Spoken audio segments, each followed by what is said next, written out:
Obrigado, Marcela. Muito bom. Bom, agora o tema ambiente corporativo. Eu chamo de volta a Hélida para um bate-papo com o Vitor Lambertucci, CEO da Profissas, e a Sônia Lessi, diretora de experiências e sócia da Profissas. Obrigada, Delvio, e agora o assunto é mais um painel ali que a gente fala, né, temas mais polêmicos, né? Polêmicos não, mas temas mais desafiadores. Vamos falar então sobre ambiente tóxico e aí quando essa toxicidade está no board.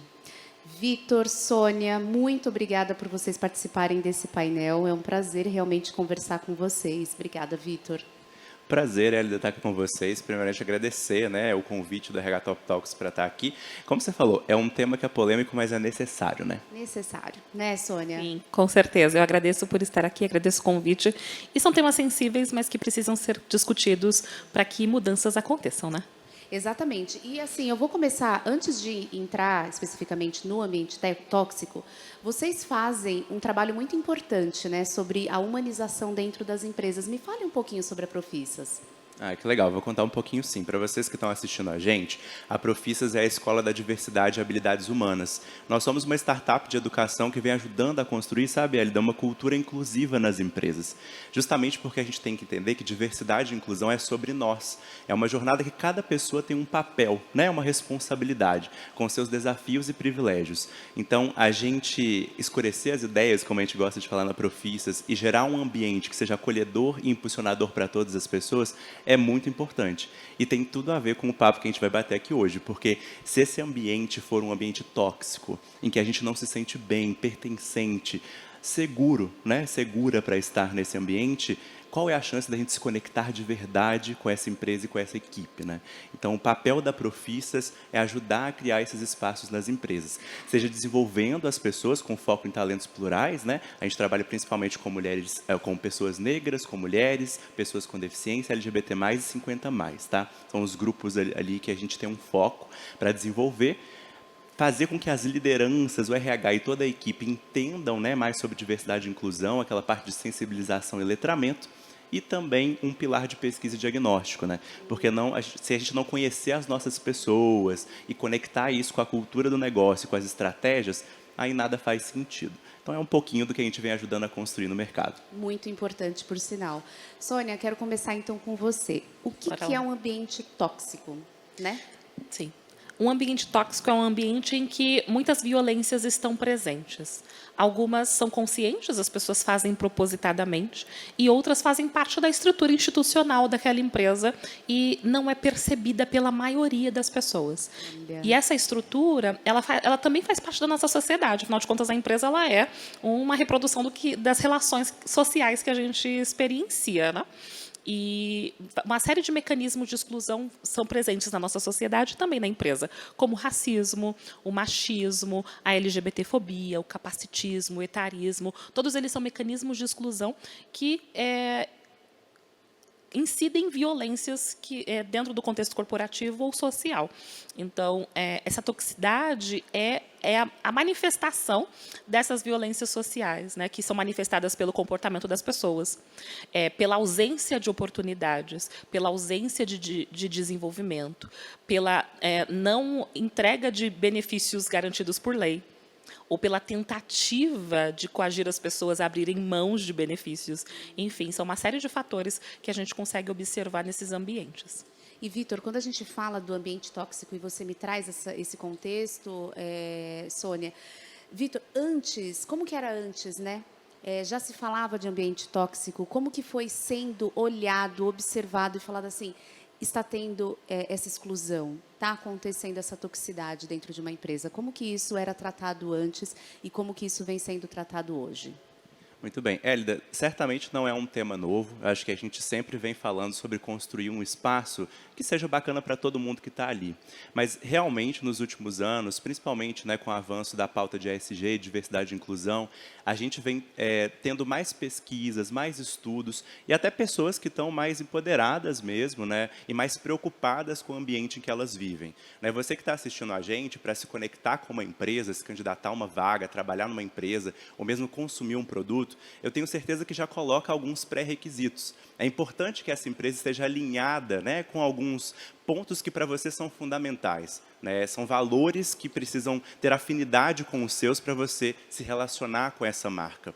Então, quando a gente passa a se preocupar mais com isso e realmente se conectar com empresas, com pessoas, organizações que têm mais afinidade com os nossos valores, com a proposta que a gente tem para a nossa jornada, a gente passa a debater mais esse tipo de assunto. Então, eu diria que ele ficou mais quente, é um assunto mais recorrente, mais presente nas companhias. Não é novo, mas a gente tem colocado ele num papel, né, deixado ele mais em evidência, ele veio mais à tona nesses últimos anos. E você há de concordar comigo, se a gente fizesse uma reflexão sobre a gente aqui agora. Para você estar num espaço de trabalho em que você passa pelo menos um terço da sua vida, se não for mais, você vai continuar nesse espaço, querer florescer, né, ter frutos desse espaço, se ele realmente não fizer você se sentir segura, respeitada, pertencente? E por que eu vou oferecer o melhor de mim, o melhor da minha energia, da minha capacidade, do meu potencial de inovação, se eu não estiver num lugar que realmente me acolhe, que entende as minhas necessidades também, né? Acho que muito se falou sobre quanto as pessoas têm que ter todos os pré-requisitos que uma descrição de uma vaga traz para se conectarem com uma empresa, né? Quantos processos a gente faz que são vorazes, a gente passa por muitas etapas, a gente tem que se provar a todo momento. Mas agora a gente também tem essa via de mão dupla um pouco mais nítida. Ao mesmo tempo que a empresa está me escolhendo e me selecionando, eu também estou escolhendo a empresa que eu quero trabalhar. Isso é bem importante. E aí a gente falou sobre estar no board, né? Estar na liderança. Como que é isso? Como que são? Você falou de alguns sinais, né? De algumas atitudes que evidenciam esse ambiente tóxico.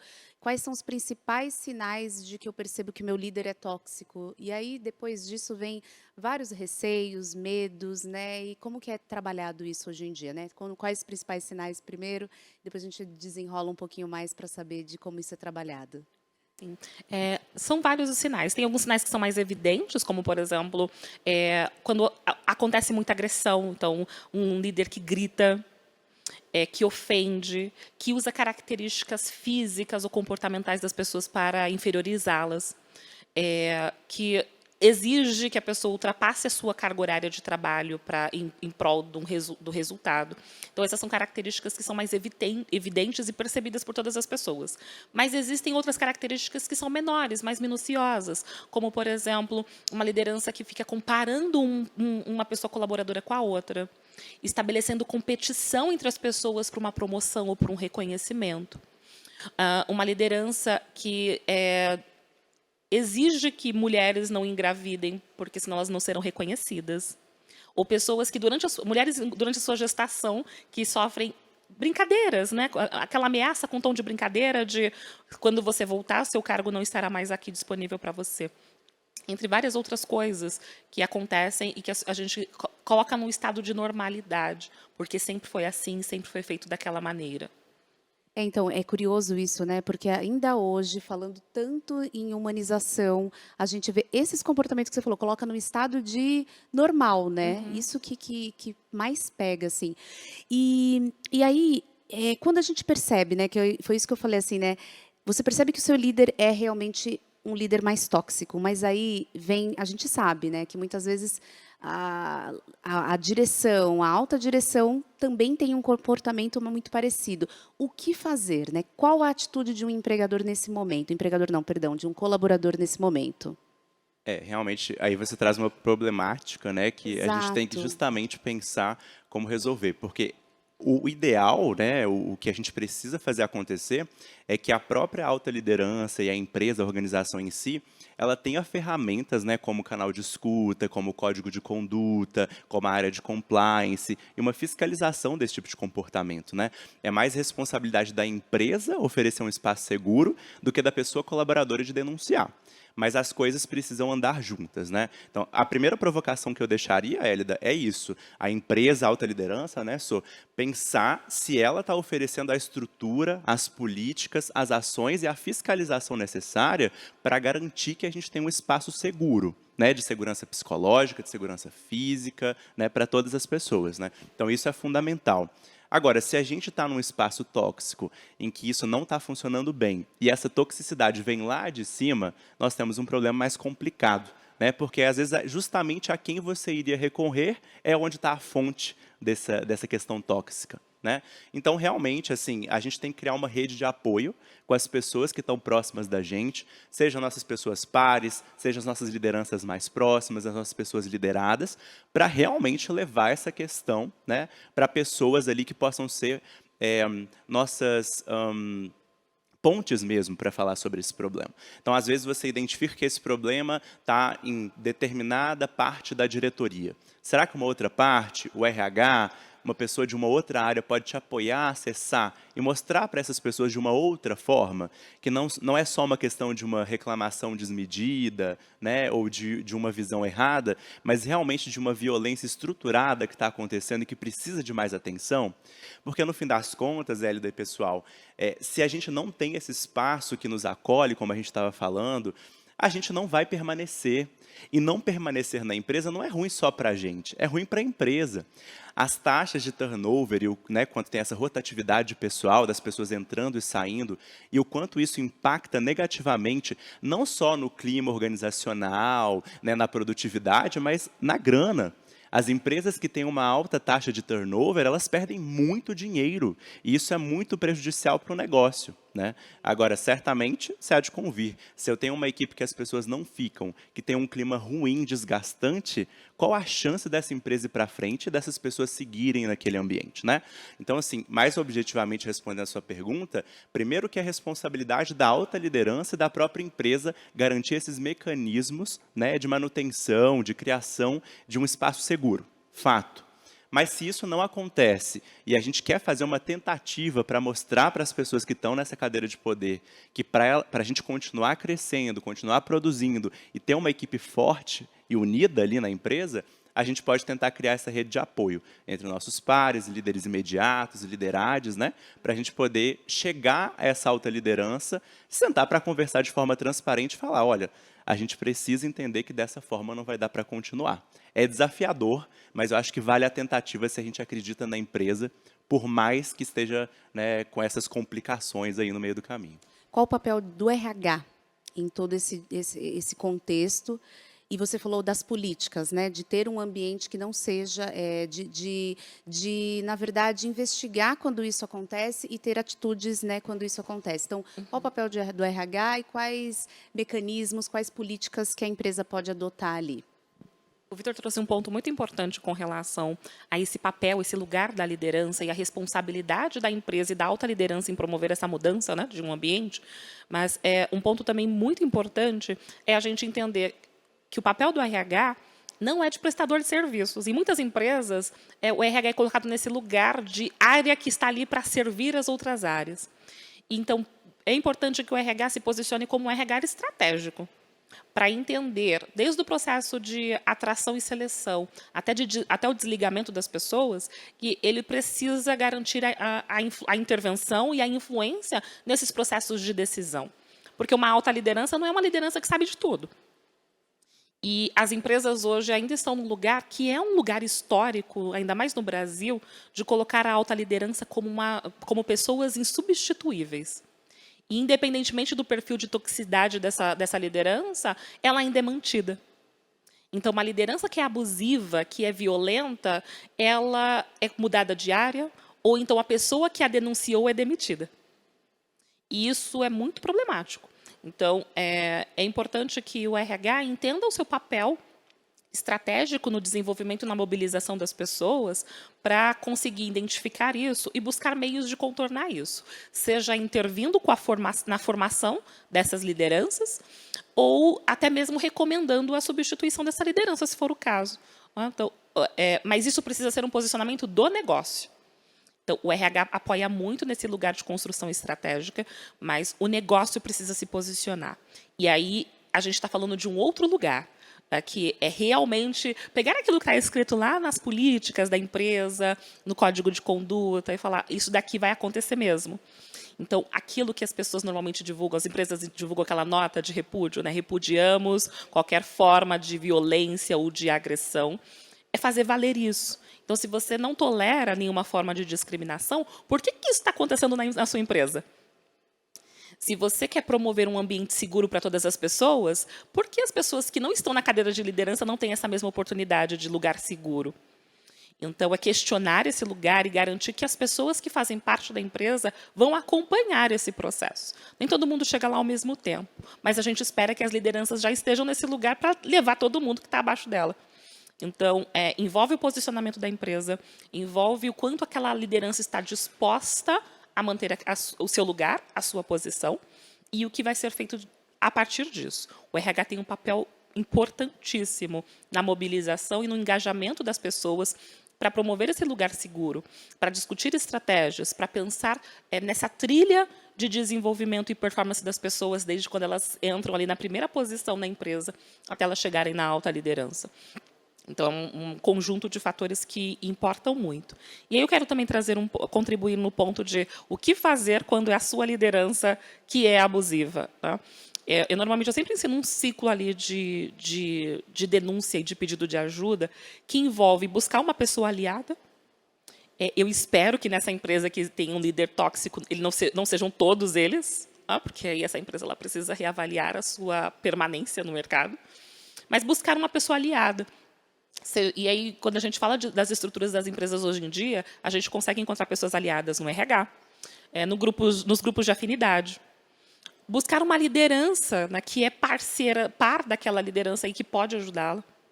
Ou subir alguns níveis e ir direto na alta liderança, para entender o que está acontecendo.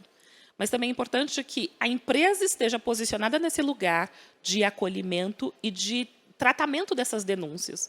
Porque eu já vi acontecer diversas vezes uma pessoa colaboradora pedir ajuda porque foi violentada por uma liderança e ela ser mandada embora. Ou ser ameaçada e ser colocada num lugar de silenciamento, de que se ela continuar falando, ela vai ser mandada embora. É porque aí tem o trabalho, e daí é o trabalho de vocês, né? Precisa vir toda uma jornada de transformação. É isso, né? Como Sim. que tem sido isso nas empresas? Porque depois que a gente fala do ambiente tóxico, ele já está ali instalado, né? Mas me parece que é todo um trajeto que precisa sempre estar em observação e o RH atento a isso. Total. Até pegando um gancho no que a Sônia trouxe, eu ia justamente pontuar, né? Porque a gente está falando sobre algumas coisas que são super importantes e fundamentais. Aí talvez o pessoal que está assistindo, está ouvindo a gente, está pensando assim, tá, mas como que eu coloco isso em prática? Como que eu faço para transformar esse ambiente tóxico, então, sendo que a gente identificou que esse problema existe? E, gente, existe em todas as empresas, em grau menor ou maior. Né? A gente precisa entender que isso é uma realidade. Ah, minha empresa é perfeita. Não existe esse lugar. Eu ainda não conheci. Vocês já conheceram? Então, a gente primeiro tem que partir desse princípio de que o ambiente tóxico é presente em qualquer empresa. O que a gente tem que saber ou fazer é tomar consciência e ação sobre isso. Ser intencional para mudar essa realidade. E aí, trazendo um pouco para esse lugar prático, eu diria 3 passos fundamentais. A primeira parte é essa de pesquisa e diagnóstico. Você precisa escutar as pessoas e mapear o que está acontecendo dentro da empresa para saber, bom, quais são os problemas, identificar esses problemas, quem eles estão, de onde eles estão vindo, os personagens, né, que estão às vezes atuando para essa toxicidade acontecer, e a partir desse mapeamento, dessa escuta das pessoas, né, dessa identificação, você precisa ter uma estrutura desses mecanismos que a gente falou. Então, se é isso que está acontecendo, eu preciso ter uma política, eu preciso ter um código de conduta, eu preciso ter uma área que fiscaliza isso, eu preciso ter um canal de denúncia que é isôneo, que as pessoas podem denunciar sem serem identificadas ou serem silenciadas e prejudicadas, como a Sônia colocou. Esse seria o segundo passo. E um terceiro que é fundamental, e aí entra, né, no que você conectou com a gente, com o nosso trabalho, é a educação. Não adianta eu ter a identificação, eu ter os processos e as ferramentas, se eu não disponibilizar conteúdo educativo e preparar a minha empresa para entender como utilizar dessas ferramentas, né? E também parar de perpetuar um padrão excludente e essas agressões, né, no dia a dia. Então, o nosso trabalho justamente é criar treinamentos, trilhas de conteúdo, né, tanto gravados quanto ao vivo. Né? A gente faz muito também aquela ideia do microlearning, sabe? Aquele microconteúdo em que você vai recebendo pílulas educativas no dia a dia, que conectam com a linguagem da empresa, com o momento que o negócio está nessa jornada. E aí a gente consegue, ao longo do tempo, porque eu digo que a educação é para sempre, né, Elida? Tem que ser desde o marco zero, quando você está identificando, estruturando as políticas, e para sempre reciclar, provocar. Porque quando a gente experiencia, a gente se coloca no lugar, a gente aprende sobre essas questões, aí sim a gente passa a ser agente da inclusão. A gente passa a ser um agente transformador, né, desse ambiente. Então, assim, educação, que é esse terceiro pilar para fechar essa ideia de como aplicar e colocar aí dentro da sua empresa, né, no ambiente que você trabalha, ela é fundamental. Então, você pode contar com a Profissas, com outras empresas que trabalham, né, construindo esse ambiente por meio da educação, para que a gente possa evoluir mesmo. Mas não dá para tirar nenhum desses 3 pontos do tripé que eu falei, sabe? Tem que São trabalhar cada um fundamentais. deles, né? E, Sônia, quando você até trouxe alguns pontos que existem ali na empresa e até do colaborador, né, ser silenciado, demitido quando, né, vai atrás ali dos seus direitos, você já observou, assim, se existem áreas que são mais propícias para acontecer essa toxicidade? Uma área muito comum é a área comercial. Ah, eu ia falar isso. Ainda mais quando... Existe, e é cultural até, né? E é importante a gente entender que várias violências, né, que culminam nesse ambiente tóxico, foi construída culturalmente e nos acompanham há muito tempo. E aí aquele lugar que eu falei de normalidade acontece, né? Então, na área comercial, as pessoas acreditam que é normal a liderança gritar.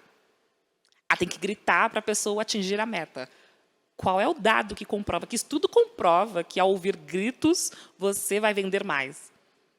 Então, é esse lugar cultural em que as pessoas colocam em normalidade que, não, está tudo bem isso acontecer. E existem violências que acontecem de formas diferentes, dependendo do contexto. Então, por exemplo, é muito comum mulheres sofrerem assédio em ambientes que são considerados masculinos. Então, por exemplo, uma área de operação, indústria, engenharia. Então, mulheres que estão nesse lugar, elas sofrem violências, assédio, ou são inferiorizadas, porque ali não era o lugar para elas estarem. E, enfim, tem uma série de lugares em que as pessoas elas são descartadas ou postas de lado e sofrem algum tipo de violência, porque aquele lugar, teoricamente, não era para elas. Então, é um ponto que a gente precisa observar. E aí, as empresas que não se atentarem a isso, não estão prontas para educar as pessoas, desenvolver a sua liderança, criar esses mecanismos de acompanhamento, monitoramento e tratamento dessas situações, ela vai ter que lidar com uma gestão de crise. Então, hoje, as redes sociais possibilitam esse lugar de exposição. E, numa situação como essa exposição não vai ser positiva. Então, hoje a gente tem acompanhado. É fácil a gente entrar no LinkedIn, por exemplo, e ver várias situações, vários posts de denúncias, desde um processo seletivo, de um assédio que a pessoa sofreu no processo seletivo, algum tipo de discriminação, ou até mesmo no processo de desligamento, quando a pessoa é desligada e a justificativa para aquele desligamento também é violento. Então, é muito importante a gente cuidar antes para garantir que situações como essa não acontecem. Porque quando isso vai para as redes sociais, se torna um boicote. Muitas empresas não estão preparadas nem para fazer essa retratação, já que o posicionamento também não é assertivo. Enfim, aí vira uma bola de neve de um problema que era pequenininho e que não foi tratado e que se torna uma coisa muito grande. Vocês teriam um caso para contar, um caso positivo de uma identificação de algum ambiente tóxico ali, de alguma atitude tóxica, e que foi tratado muito bem feito, assim, né? A atitude foi muito correta? Da minha experiência profissional, assim, eu acho que tem alguns casos até, e que posso compartilhar um pouquinho para a gente poder pensar, e a Sô traz também da vivência dela. Mas eu acho que principalmente, assim, num caso que eu vivi, quando eu tinha um problema com uma liderança nova, tá? Que tinha chegado na empresa e, portanto, ela não estava muito conectada ainda com a própria cultura, o jeito da empresa, né? E acho que tem essas nuances que a gente vai pegando com o tempo, a gente vai entendendo um pouquinho como a empresa funciona. Claro que com esses limites que a Sônia colocou na fala dela, né? Não dá para a gente justificar algo que foi normalizado como natural. Não dá para dizer que porque é normal gritar na área de compras, isso seja natural, isso seja inclusivo, né? Isso é tóxico, isso tem que ser repensado. Então, essa pessoa, ela chegou com um comportamento um pouco mais, vamos dizer assim, caloroso, sabe? Em algumas situações em que aquela empresa não estava acostumada. E aí, isso poderia ter gerado um maior problema, essa pessoa ter sido desligada, né, sem ter tido a oportunidade de se conectar com as pessoas, mas uma conversa, um diálogo intermediado por um par dela, fez com que a situação terminasse melhor. Ela não reconhecia que ela estava sendo tóxica, ela não reconhecia que aquele comportamento que ela trouxe de uma outra jornada, de uma outra experiência, estava sendo agressiva. Então, assim, a gente não pode passar a mão na cabeça, né? Passar a mão na cabeça de uma pessoa que está agredindo. Ela tem que ser punida, ela tem que entender que a atitude dela não foi legal e não pode voltar a acontecer. Né? De forma alguma, a gente pode colocar panos quentes, porque a pessoa que foi vitimada, ela não vai deixar de sentir a agressão que ela sentiu, porque você não sabia ou não tinha percebido. Então, é importante. Mas, ao mesmo tempo, eu acho que, assim, se é uma primeira vez que acontece, se é uma pessoa que você não conhecia, se é uma experiência nova, talvez dê também essa chance da dúvida, de entender que talvez a pessoa realmente não agiu de má fé. Né? Ela estava habituada com outro modus operandi, com uma outra forma ali de se relacionar no ambiente de trabalho. Então, essa intervenção do par, nessa situação que eu estou relatando, foi super interessante. Uma pessoa que viu de fora, em vez de cruzar os braços e falar assim, isso é um problema da Ellie e da Sônia. Deixa que as duas se resolvam. Não. Ela entendeu que ela poderia intermediar ali essa situação e tudo ficou bem. A pessoa que estava se sentindo agredida expôs o que estava sentindo. A pessoa que estava agredindo entendeu que o que ela estava fazendo não estava sendo legal, né? Não estava sendo bem recebido pela outra pessoa, e elas conseguiram se conectar e passar a ter uma relação mais sadia a partir dali. Isso que é bom, né? Também teve uma atitude humilde do outro lado, né? De aceitar isso. Você já passou também por observou uma atitude muito positiva nisso? Sim, sim. E tem algo que aconteceu recentemente com um cliente nosso, né? Eles fazem um acompanhamento, uma avaliação, eles têm um processo de monitoramento da performance das lideranças, e elas eram avaliadas como liderança de risco. Então, avaliada pelos times, pelas pessoas colaboradoras, como risco de performance e de entrega mesmo. Né? Então, que tinha algum comportamento que era menos inclusivo, enfim. E após passar por um dos nossos programas, né, o Liderança Inclusiva, eles conseguiram mudar esse indicador e passaram a ser avaliados como uma liderança positiva. Né? Então, eles saíram do lugar de risco para um lugar de liderança positiva, em que envolveu uma série de discussões de ambiente, de toxicidade, de inclusão, enfim, e do papel e da sua própria responsabilidade enquanto liderança. Então, eu vejo isso como algo muito positivo. E aí eu quero só destacar um ponto que é muito relevante, que existe um limite entre um ambiente ser tóxico, porque as pessoas não estão com um comportamento positivo e aderente, e crime. Então, a gente precisa saber a diferença. Aí entra a importância da área de compliance para conseguir acompanhar e monitorar isso, porque uma coisa é a gente sermos enérgicos na nossa comunicação e outra coisa é cometermos assédio. Existem crimes que são previstos na lei e a empresa não pode se omitir disso. Então, as punições elas devem ser proporcionais. Perfeito, Sônia. Sônia, Vitor, muito obrigada por esse bate-papo. Tenho certeza que as pessoas que nos acompanharam aqui aprenderam muito e vão refletir, né? A gente espera isso. Muito obrigada, até a próxima. Obrigada, gente. Eu que agradeço, gente. Até mais. Deixo vocês com o próximo painel.